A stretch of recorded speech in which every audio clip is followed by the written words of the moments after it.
Olá pessoal, bacana, belezeira. Vamos lá pessoal, tendo como base o nosso estudo sobre ácidos e bases, a gente vai focar em alguns tópicos bem importantes para a gente recapitular para a prova, ok?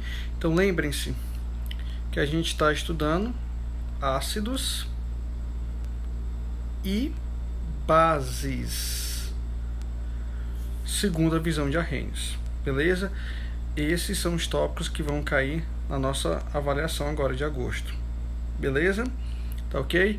Lembrem-se também que nós vamos trabalhar no decorrer do tempo com outras funções inorgânicas. Quando a gente fala em funções inorgânicas, a gente fala de ácidos, bases, sais e óxidos. Mas, se somente se, desse mês de agosto, devido ao tempo, nós vamos nos estreitar apenas esses dois tópicos aí, ácidos e bases, ok? Mais adiante, nós vamos ver os sais e óxidos. Vamos nos atentar a alguns tópicos importantes sobre ácidos e bases, ok? Que é o nosso conteúdo programático para essa nossa quinta avaliação agora, no caso, no mês de agosto, ok? Adiante. Em se tratando de ácido, a gente deve observar, no primeiro momento, a definição. Qual a definição de ácido segundo a visão de Arrhenius, segundo a definição de Arrhenius? Vamos lá. Toda espécie química que em solução aquosa, ou seja, em contato com água, libera o cátion hidrônio, ok? Representado por H3O+, ou simplesmente H+, que é a maneira mais utilizada para a gente representar o cátion hidrônio H+, ok? Somente se esse H+, bem aqui. Então, toda espécie química que em contato com água, ou seja, em solução aquosa, lembre-se, solução aquosa é aquela na qual o meio no qual a substância vai estar sendo inserida é água. Aquosa, lembra? Aquosa, água. Beleza? Então, ácidos liberam H+. Liberam H+. Outro detalhe que é bom a gente salientar é a classificação dos ácidos. Os ácidos podem ser classificados quanto à presença ou não de oxigênios em hidrácidos e oxiácidos, ok? O que é que seriam hidrácidos? São ácidos que não apresentam o elemento químico oxigênio na sua fórmula, não tem oxigênio. HCl, HF, todos esses casos aí são exemplos de hidrácidos, ou seja, não apresentam o elemento químico oxigênio, ok? Em contrapartida, os oxiácidos são ácidos que apresentam sim em sua fórmula o elemento químico oxigênio, representado pela letra O maiúscula, ok? Oxigênio, oxiácido tem sim oxigênio. Observa bem aqui, observa o ox. Ox vem de oxigênio, ácido que tem a presença do elemento químico oxigênio. Beleza? H2SO4, por exemplo, o ácido sulfúrico, HNO3, o ácido nítrico, esses dois caras aí apresentam oxigênio em sua fórmula química. Então, podem ser classificados sem sombra de dúvidas como oxiácidos. Ok? Os ácidos também, pessoal, eles podem ser classificados quanto à quantidade de hidrogênios ionizáveis na sua fórmula. Então, se a gente observar que um ácido apresenta somente um hidrogênio ionizável, como os casos do HCl, apenas um hidrogênio, HI também só um hidrogênio.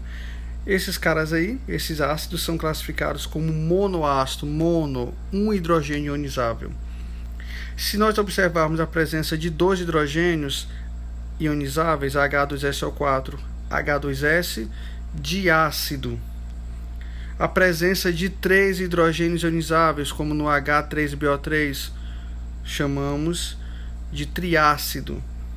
A presença de 4 hidrogênios ionizáveis chamamos de tetrácido. ok?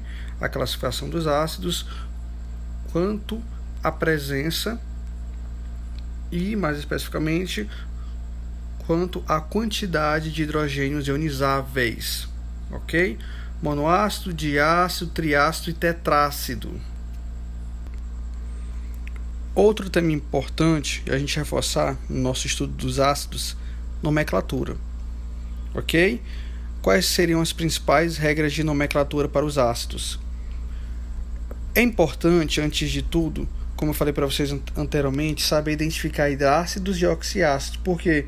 Porque existem regras diferentes de nomenclatura de hidrácidos e oxiácidos, ok? Todo hidrácido, por exemplo, vai ter a seguinte regra geral. Todo hidrácido vai ter a seguinte regra geral de nomenclatura. Em primeiro, a palavra ácido, a preposição de e a terminação hídrico no final. Sempre a terminação hídrico no final, para os hidrácidos. Então, por exemplo, esse AK, o HCl, é conhecido como ácido clorídrico. A palavra ácido, tá ok? A preposição de, o nome do elemento e a terminação hídrico no final. Então, o ácido, o Cl, é o que? É o cloro. Então, ácido clorídrico. HF, nós temos o que? O F é o flu, o elemento flu. Então, ácido fluorídrico.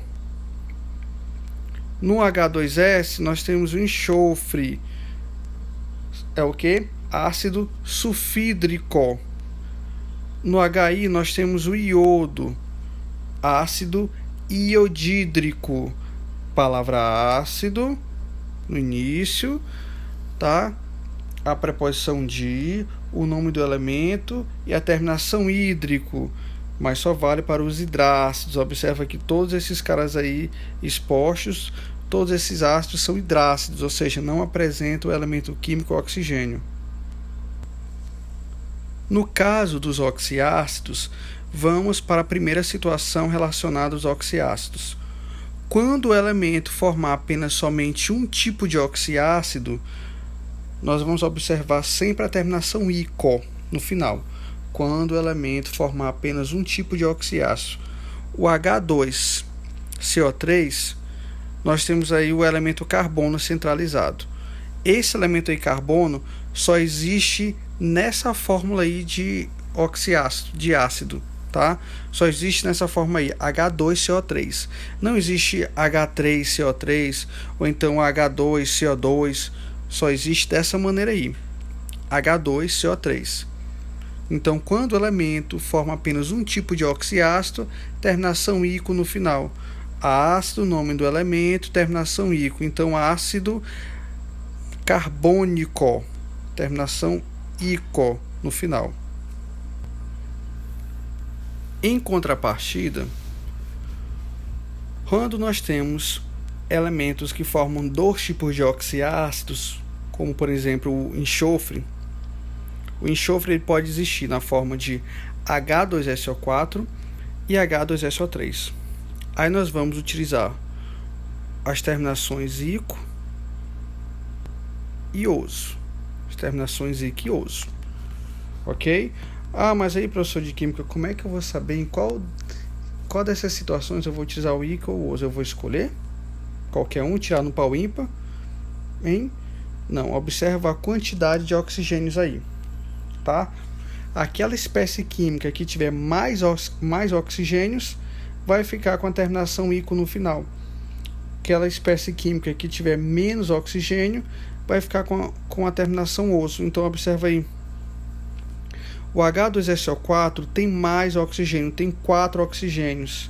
Então, vai ficar com a terminação ico no final. Ácido, não, enxofre, sulfúrico. Terminação ico no final. O H2SO3 tem menos oxigênio, né, em relação ao H2SO4. Então, a menor quantidade de oxigênio, eu vou utilizar a terminação oso. Então, ácido sulfuroso. Em se tratando das bases, qual seria a definição de base segundo a visão de Arrhenius? Toda espécie química que em solução aquosa, ou seja, em contato com água, libera o que? O ânion OH-. A base libera o cátion H+, ok? E as bases liberam o ânion OH-, libera OH-. As bases, elas podem ser classificadas quanto ao número de hidroxilas, ou seja, de OH. Se observarmos somente a presença de uma hidroxila na base, monobase, ok? NaOH, uma base, LiOH, ou uma hidroxila, LiOH, uma hidroxila, então monobase. De base, nós vamos ter duas hidroxilas, MgOH2. Na tribase, teremos 3 hidroxilas, FeOH3. Na tetrabase, teremos 4 hidroxilas, MnOH4. E perante a nomenclatura, o que é que nós podemos utilizar na nomenclatura das bases? Regra geral: a palavra hidróxido, a preposição de e o nome do elemento. Beleza? Ok? Essa regra geral aí vale para situações em que o elemento forma apenas um tipo de base. Hidróxido, a preposição de e o nome do elemento. Por exemplo, NaOH. Nomenclatura dessa base é o hidróxido, sempre a palavra hidróxido no começo, para as bases. Hidróxido de, o nome do elemento aí é o sódio, Na, hidróxido de sódio. Na segunda situação, MgOH2, hidróxido de magnésio, o Mg é o magnésio. Na terceira situação, hidróxido de Ca, que é um Ca, cálcio, hidróxido de cálcio. Na última situação, LiOH, hidróxido de lítio. O Li é o lítio. Já em situações em que o elemento vai formar duas bases, a gente vai utilizar aquele mesmo lenga-lenga do íquido-oso. Olha, por exemplo, aí o ferro.